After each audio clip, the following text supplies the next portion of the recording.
Ok, cool. La parole de Dieu est une épée. Ah, c'est bien. Alors, c'est juste pour que vous puissiez retenir l'image, d'accord? Je ne vais pas faire plein de démonstrations parce que je ne suis pas très bon. Mais c'est important, les images, ça nous reste. C'est d'ailleurs comme ça que Jésus faisait. Il montrait des images, des paraboles, et à partir de là, ça nous fait réfléchir et il nous révélait la vérité.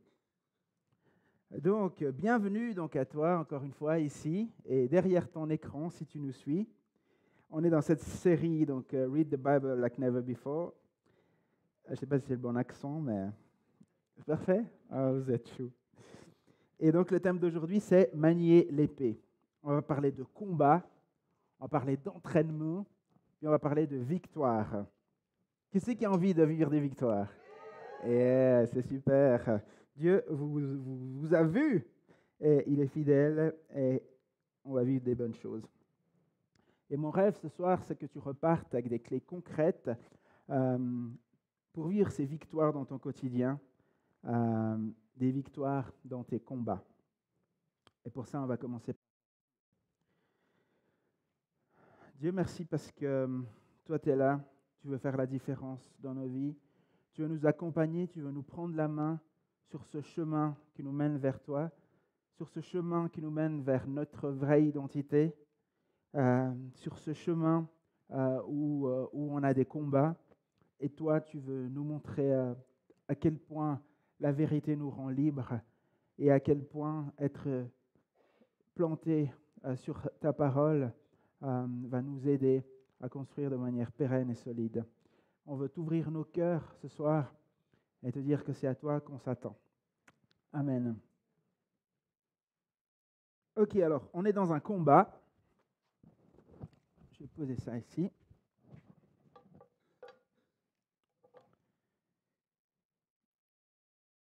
Et c'est la Bible qui nous le dit donc dans Éphésiens 6, versets 10 à 17. Enfin, mes frères et sœurs, fortifiez-vous dans le Seigneur et dans sa force toute puissante. Revêtez-vous de toutes les armes de Dieu, afin de pouvoir tenir ferme contre les manœuvres du diable.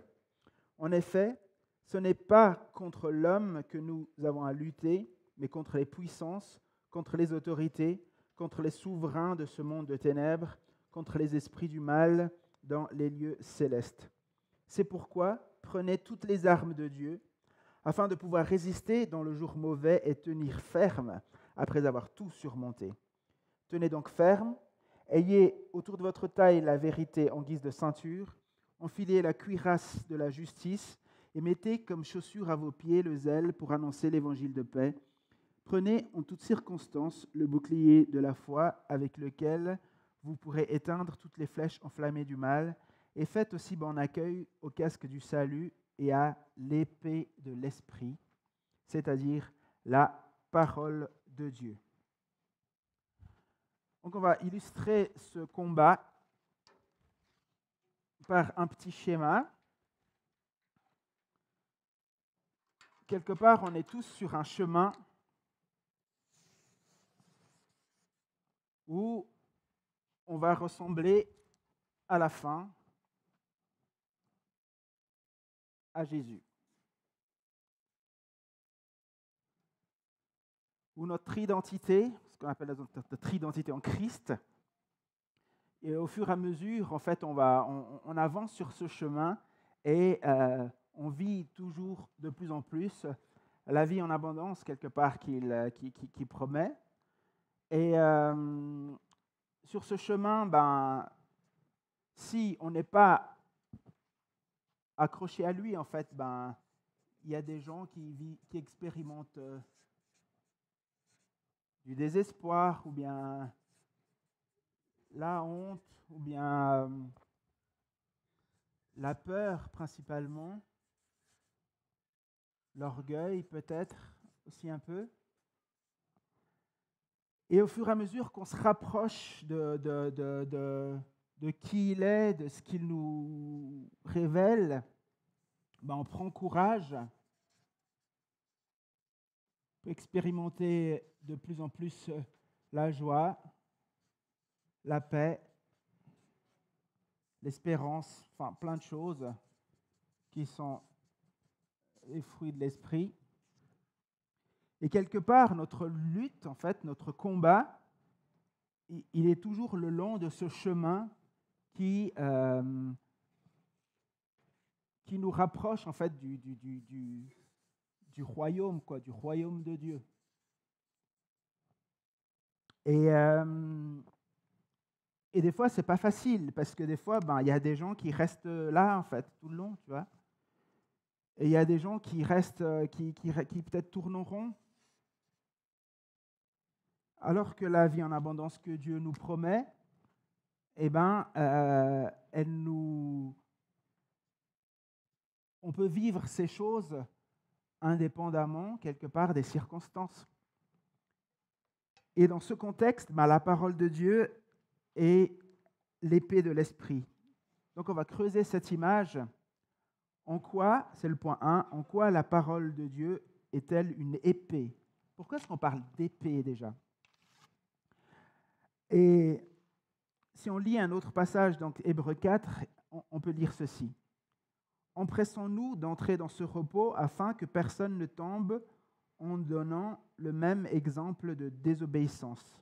En effet, la parole de Dieu est vivante et efficace, plus tranchante que toute épée à deux tranchants, pénétrante jusqu'à séparer âme et esprit, jointure et moelle, elle juge les sentiments et les pensées du cœur. Aucune créature n'est cachée devant lui, tout est nu et découvert aux yeux de celui à qui nous devons rendre compte. Et tu vois, là, on parle de précision, en fait. On parle de comme un scalpel. Aucune créature n'est cachée devant lui. C'est-à-dire que la vérité qui est dans la parole de Dieu, c'est un peu comme une map, tu vois, c'est un peu comme une carte. Quelque part, tu te balades sur la carte, il y a des choses que tu vois pas, il y a des choses qui sont révélées au fur et à mesure, mais la carte reste la carte. Tu vois, cette vérité, elle est là, elle est présente, et au fur et à mesure qu'on avance, Dieu nous révèle par sa parole de plus en plus de choses, de plus en plus de vérités, et on avance vers ce chemin où on est de plus en plus comme Jésus. Et puis,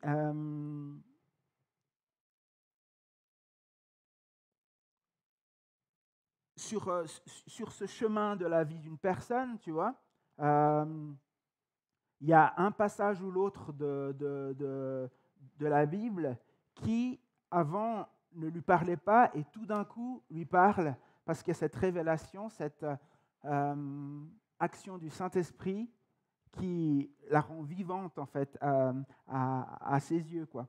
Et quand on s'approche de Dieu avec cette intention de l'écouter, eh ben, il nous parle. Dieu nous révèle la vérité et nous montre le prochain pas à chaque fois sur ce chemin. Et tu vois, la Bible, elle est pleine d'expériences en fait, de personnes qui ont avancé aussi sur ce chemin et qui ont cherché Dieu d'un cœur sincère et dont l'histoire nous inspire encore aujourd'hui. Il y a des gens qui ont vécu le désespoir, la peur, la honte, et qui nous montrent des moyens d'en sortir, où on peut aussi tirer des leçons de leurs échecs. Et il y a des gens en fait qui ont vraiment été qui ont vraiment ressemblé à Jésus. Je pense par exemple à Étienne, le premier martyr chrétien, qui en fait il était en train de se faire lapider pour blasphème. Et à ce moment-là, en fait, il voit Dieu, il voit Jésus à côté, et puis il dit, en gros, pardonnez-leur, quoi. Il dit exactement, ne leur imputez pas ce péché. Donc ça rappelle Jésus, en fait. Comme quoi,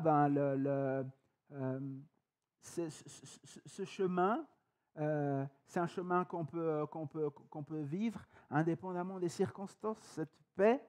Et cette certitude d'être enfant de Dieu, on peut la vivre vraiment au milieu de notre quotidien, en fait. Et puis, bon, ils ne sont pas tous morts comme ça. Hein. Enfin, il y a aussi des histoires qui finissent bien dans la Bible, ne vous inquiétez pas. Par exemple, je ne sais pas moi, Jacob, il est mort en paix, entouré de ses fils, tu vois. Il y a des autres exemples aussi. Mais le plus important, c'est que quand on cherche justement à que Dieu nous révèle les choses, à travers la Bible, à travers ce concentré d'expériences, eh ben, Dieu peut et veut nous parler. Et la Bible dit que c'est la vérité qui nous rendra libres. C'est la vérité, c'est cette épée de l'esprit qui va nous aider à avoir toujours plus de courage, toujours plus de joie, toujours plus d'espérance, toujours plus de paix et toujours moins peur, toujours moins de désespoir et toujours moins d'orgueil, quoi. Et parce que ces choses-là, c'est des choses qui nous retiennent vers le bas, qui nous empêchent d'aller dans la vie en abondance que Dieu a prévue. Mais du coup, qu'est-ce qui est important si tu as une carte, une map ou bien une carte devant toi où en fait tu t'attends à Dieu pour qu'il te parle? Eh ben, le point le plus important, c'est de discerner en fait où tu en es. Discerner quel est ton combat actuel, parce que c'est aussi avec cette attitude et ce cœur que tu peux expérimenter la vérité qui te rend libre, l'épée de l'esprit qui va venir couper ce qui ne vient pas de Dieu et affirmer ce qui vient de lui. Et c'est mon deuxième point ce soir, discerne quel est ton combat actuel. Si on te demande aujourd'hui c'est quoi ton combat, tu dirais quoi? Qu'est-ce qui se dresse aujourd'hui sur le chemin de ta vie, entre l'abondance que Dieu promet et puis là où tu es, tu vois? C'est quoi ton combat? On va prendre 2 minutes pour y réfléchir et pour prier. Tu peux fermer les yeux et puis prier dans ton cœur que Dieu te révèle ce combat actuel.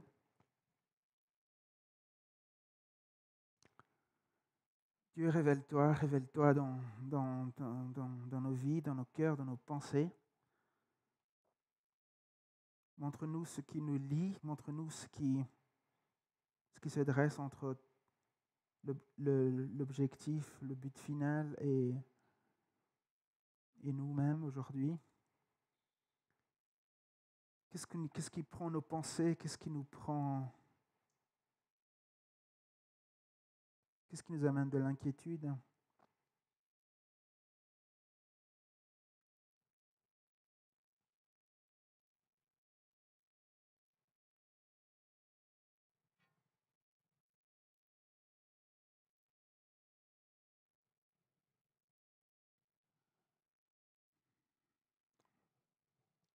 Dans 1 Timothée 6, on parle de combattre le bon combat de la foi. Combattre le bon combat de la foi. La véritable foi en Dieu est en effet une source de richesse quand on sait être content avec ce qu'on a. Nous n'avons rien à porter dans ce monde et nous ne pouvons rien en emporter. Tant que nous avons nourriture et vêtements, nous nous en contenterons. Ceux qui veulent à tout prix s'enrichir s'exposent eux-mêmes à la tentation et tombent dans le piège de nombreux désirs insensés et pernicieux qui précipitent les hommes dans la ruine et la perdition. Car l'amour de l'argent est la racine de toutes sortes de maux. Pour s'y être abandonnés, certains se sont égarés très loin de la foi et se sont infligés beaucoup de tourments. Combattre le bon combat de la foi. Mais toi, homme de Dieu, femme de Dieu, fuis toutes ces choses. Recherche ardemment la droiture, la piété, la fidélité, l'amour, la persévérance, l'amabilité. Combat le bon combat de la foi, Saisis la vie éternelle que Dieu t'a appelé à connaître et au sujet de laquelle tu as fait cette belle profession de foi en présence de nombreux témoins.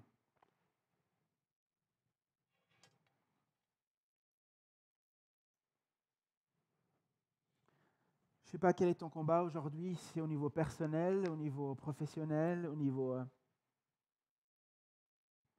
de tes enfants, de ton couple. Mais une chose est sûre, c'est que Dieu est là. Il est là avec toi, il est là sur ce chemin et il veut te donner les armes et les outils pour avancer. Moi, personnellement, mon combat ces temps, c'est le courage dans mon quotidien. C'est-à-dire que, étonnamment, je n'ai pas de souci quand il y a un leader spirituel qui me demande quelque chose. Quand, par exemple, Stéphane me dit qu'on a besoin d'un spectacle pour Noël, ça, je n'ai pas de problème, de courage. Parce que je suis convaincu que Dieu sait ce qu'il fait, qu'il a mis les leaders pour m'aider à avancer et que s'il a prévu quelque chose, ça va se faire. Donc ça, je n'ai pas de souci. Par contre, pour les choses qui sont sous ma responsabilité, en fait, j'ai un souci. Je me dis toujours que ça va être compliqué. La paperasse, je me dis, ça va être compliqué. Alors je repousse, j'ai les tas qui s'accumulent comme ça. Et puis après, quand je suis vraiment contre le mur, quoi, après je réagis. Et la compassion, des fois, suivant comment je me sens, j'arrive pas toujours à être compatissant envers ma femme, envers mes enfants. Et les activités, des fois, je suis là, ça va être compliqué. Et même, tu vois, par exemple, jouer aux jeux de société, je suis là, ça va être compliqué. Parce que des fois, je me donne à fond et puis après, je gagne des fois, puis des fois, je ne fais pas très bien. Et des fois, après, je fais semblant de ne pas trop faire bien parce que je joue avec les enfants. C'est compliqué. C'est compliqué, tu vois. Et puis ça, c'est quelque chose que j'ai réalisé parce que je suis sur un chemin où Dieu, en fait, il m'apprend à construire à long terme de manière pérenne. Et pour faire ça, en fait, tu as besoin d'adresser ces responsabilités personnelles qui ne sont pas très sexy à faire, mais qui sont quand même tes responsabilités. Et il m'apprend, en fait, à avoir du courage dans ce sens, en disant, en fait, tu mets juste un pas devant l'autre, et puis tu avances, en fait. Et je ne sais pas, toi, quel est ton combat ces temps, mais c'est sûrement quelque chose qui est un peu récurrent, tu vois. Quelque chose qui, peut-être quand tu y penses, ça te donne un peu mal au ventre. Souvent, ton corps, il t'indique les choses. Peut-être ça t'angoisse un peu. Et c'est le terrain le plus propice, en fait, où la parole de Dieu pourra faire son œuvre. Et moi, c'est ce que j'ai envie qu'on expérimente ce soir. C'est vraiment expérimenter ce que la Bible dit, cette vérité qui nous rend libres. Et de manière un peu chirurgicale, comme cette épée, que Dieu puisse vraiment te montrer de manière claire les prochains pas pour être libre. Et pour ça, c'est important qu'on ait une habitude quotidienne en fait, de manier l'épée. Parce que une épée comme ça, si tu la sors une fois par année, tu vois, déjà tu te dis, tu vois, tu sais pas comment la tenir. Est-ce qu'il faut faire avec une main, avec deux? Est-ce que, tu vois, tu fais comment? Tu vois, t'es pas à l'aise en fait. T'es pas à l'aise. par contre, ben, si tu commences à t'entraîner, si chaque jour tu fais des petits mouvements, si tu vois, peut-être qu'au bout d'un moment, sûrement, au bout d'un moment, tu vas être un master, tu vois, de, de l'épée. Comme notre pasteur qui est champion d'escrime, tu pourras... En fait, c'est toi qui aurais dû faire cette prêche. Et puis, ben, une habitude quotidienne, c'est important. Moi, j'ai une stratégie de saturation. C'est-à-dire, je prévois de faire beaucoup de choses. Comme ça, ben, au moins, j'en fais quelques-uns. Donc, je m'abonne à des newsletters, top chrétien, des trucs comme ça. Du coup, ça me pop dans ma boîte email. Je lis sa parole pour aujourd'hui quand je suis aux toilettes. Et puis, j'avais commencé dans une app Bible, une app sur la Bible, quoi. Il y a un plan de Bible Project en fait où tu peux faire en une année. En fait, tu peux lire la Bible et puis tu peux même l'écouter pendant que tu la lis. Et puis en écoutant Stéphane la semaine passée, ça m'a de nouveau fait envie quoi, de reprendre en fait ce plan parce que je m'étais arrêté à Ésaïe. Voilà. J'avais fait depuis la Genèse jusqu'à Ésaïe.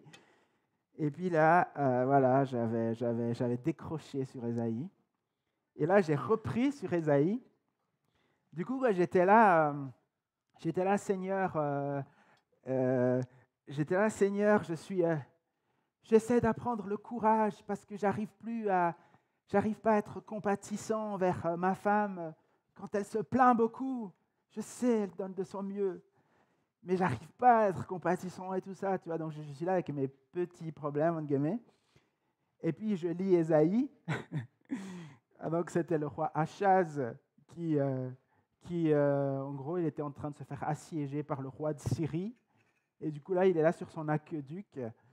Et Dieu lui dit, ne t'inquiète pas, ne crains rien, tu vois. Et je me dis, moi ça va en fait, moi, tu vois. Ça va en fait. Au moins, j'ai pas tout un peuple qui a peur parce qu'il est assiégé, et puis que toi, Achaz, descendant de David et du coup sur la lignée de Jésus, là, bah, Dieu lui dit, ne t'en fais pas, tu vois. Et c'est comme ça que la Bible nous parle en fait. C'est que tu prends la Bible, tu pries. Et puis, par rapport à ton combat actuel, par rapport à tout ce que à ton quotidien, quoi, tu laisses Dieu te parler sur ce que ça veut dire en fait pour moi, ce que ça veut dire pour moi. Et là, de manière chirurgicale, l'épée de l'esprit te montre les choses. Et là, en fait, j'ai réalisé que pour finir, ce qu'il fallait que je fasse, c'est qu'au moment où parce que moi, quand je commence à avoir ces peurs-là, j'ai envie de me coucher, quoi, et attendre que ça passe, tu vois. Et là, ben, en fait, au lieu de faire ça, ben, Dieu me dit juste, voilà, tu fais un premier pas et tu verras ce qui se passe. Et maintenant, c'est ce que j'ai fait, en fait. Je fais le premier pas et puis j'essaie d'avancer. Et du coup, j'ai mis un fond d'écran, là. Comme ça, je peux le voir à chaque fois que j'ouvre mon attel, sur le courage, avec un lion et tout. Ça se fait pas. Et ça me rappelle, voilà, ça me rappelle que c'est ce que Dieu en fait me demande maintenant. Et attends, je faisais ça aussi. Mes mots de passe, c'était souvent des passages bibliques. Par exemple, ne crains rien. N majuscule. Non. Ou bien j'imprimais en fait des images avec des versets dessus. Un temps, j'étais très axé sur le psaume 1, avec cet arbre qui porte du fruit en sa saison, qui a ses racines plantées dans le cours d'eau. Pourquoi? Parce que justement, il médite la loi de l'Éternel jour et nuit. Du coup, j'avais des posters d'arbres avec le psaume 1. J'avais mon fond d'écran au boulot, ce genre de choses. Et voilà, c'est une technique de saturation, moi je trouve cool. Puis après, si tu fais des formations aussi, au briefing, on en parlait justement avec Juliette, qui dit, ils ont aussi des choses à lire en fait dans les formations. C'est vrai, quand tu fais des formations, ça te donne aussi un canevas pour pouvoir avoir cette habitude quotidienne de manier l'épée.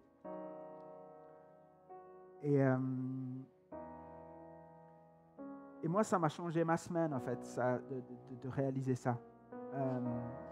Juste sur ce départ-là du passage de Achaz dans Ésaïe, je me suis dit, mais en fait, voilà, il faut que j'arrête de juste me plaindre dans ce sens, tu vois, mais je vais plutôt me lever et puis me voir comme Dieu me voit. Et puis cette semaine, du coup, vers le milieu de la semaine, j'ai commencé à envoyer des emojis à ma femme, tu vois, des petits cœurs, et elle était toute contente. Donc si jamais les gars, ça coûte rien, les emojis, mais ça fait toujours plaisir. Avec des petits signes. Et puis, on a vécu une semaine assez compliquée dans le sens où ça, c'était dimanche passé, donc. Et à lundi, il y a Aina qui est tombée malade. On est allé à l'hôpital des enfants. On est retourné le lendemain. Ils l'ont gardé pendant 2 jours pour une pneumonie avec épanchement et tout ça. Et puis après, en parallèle de tout ça, j'ai dû faire des allers-retours au chalet parce qu'on avait des locations. Et puis après, on avait aussi une répète youth vendredi. Et puis la prêche à préparer, le boulot et tout ça. Donc, et en fait, ça allait. Ça allait, pourquoi? Parce que justement, ce courage, ce fait de se dire, en fait, Dieu m'a dit à chaque jour suffit sa peine, tu affrontes juste ta journée, et puis tu te souviens de qui tu es, comme ce lion, tu vois. Et c'était incroyable, en fait. Parce qu'on a passé plein de bons moments avec ma fille à l'hôpital, et même j'ai pu débloquer en fait des bugs qu'ils avaient sur leur système informatique. Parce que, tu vois, j'étais là lundi, et puis le mardi, j'arrive, et il y a toujours ce pop-up, tu vois. Et je dis, mais c'est quoi ce pop-up qui s'affiche sur l'écran principal? Ça le fait pas du tout. Et du coup, voilà, quoi, je me suis un petit peu mêlé. Ma fille a dit, papa, t'es surinvesti. J'ai dit, non, mais ça fait 24 heures que ça m'a, qu'il y a ce pop-up. Puis après, du coup, je vais vers les infirmières et tout ça. Je dis, mais c'est quoi ce pop-up?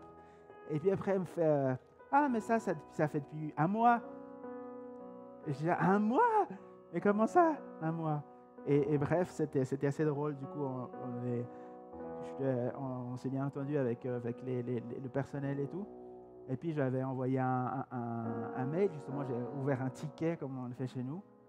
Et ça a escaladé sur 5 niveaux de hiérarchie, jusqu'à ce qu'ils aient envoyé quelqu'un le lendemain, en fait, cliquer sur la machine.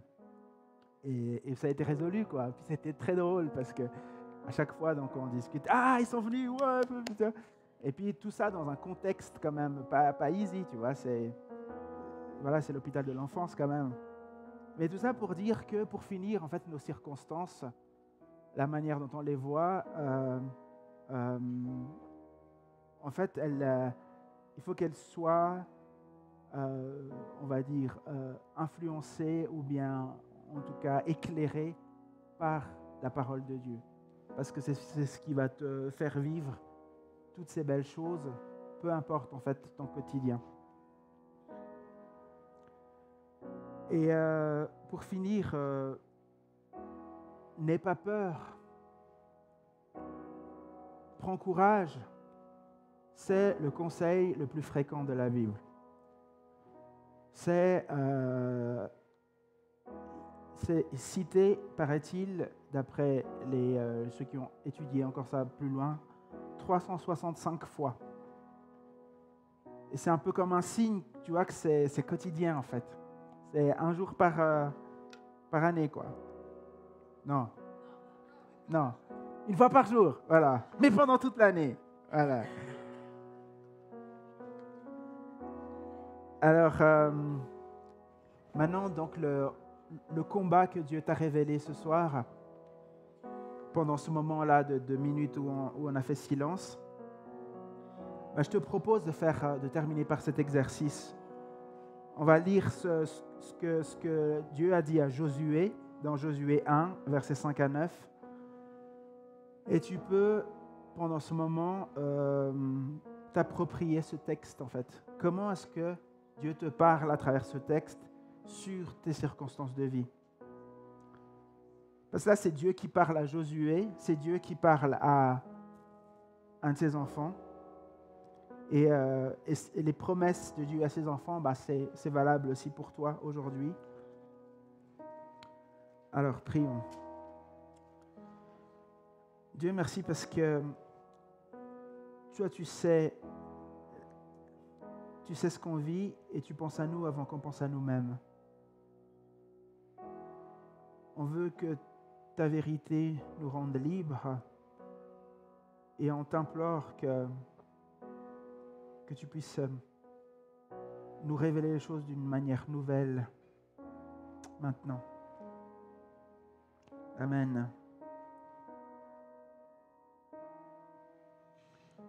Tant que tu vivras, personne ne pourra te résister.